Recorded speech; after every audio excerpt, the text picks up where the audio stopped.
When I first came to the United States, I was 7 years old. My family left on April 30th, 1975. That was the same day that the U.S. announced that they were basically evacuating Vietnam.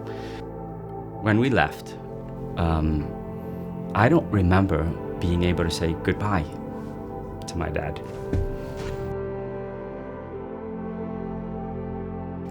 We got to the boat.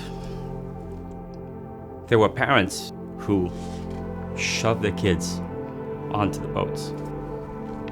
That's what my mom did to us.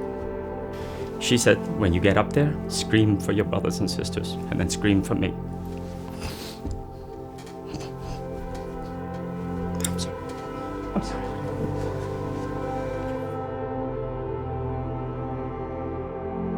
I met my husband in college. We were college sweethearts. Going to America by himself wasn't easy. We write letters before there was no email, so it was not as easy to communicate. Life in the Philippines is really, I guess, easy. You have a lot of help, but I had to make a hard choice, leaving my own family. I was born in the United States. My parents are immigrants.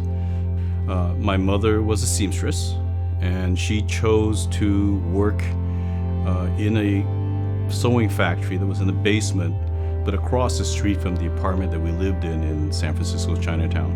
And the reason for that is that as with the long hours she was working, every day for lunch and for dinner, she would dash back across the street to make something, for us. And then my dad had worked at a restaurant in Chinatown, and he consciously worked at a restaurant that opened late, and he worked a night shift.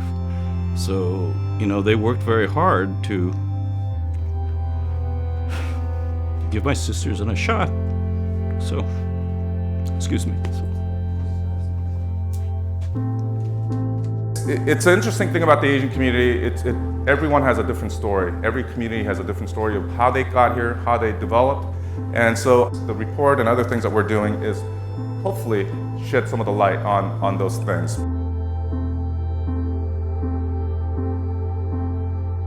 Anytime people don't see you or don't talk about you, solutions never come, right? So we want to make sure that we position this organization and our community for future success.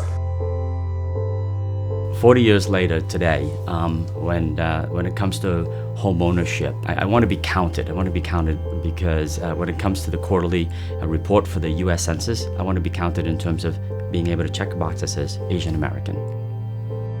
As an immigrant, I think all immigrants that I help, get to belong when they own their first home.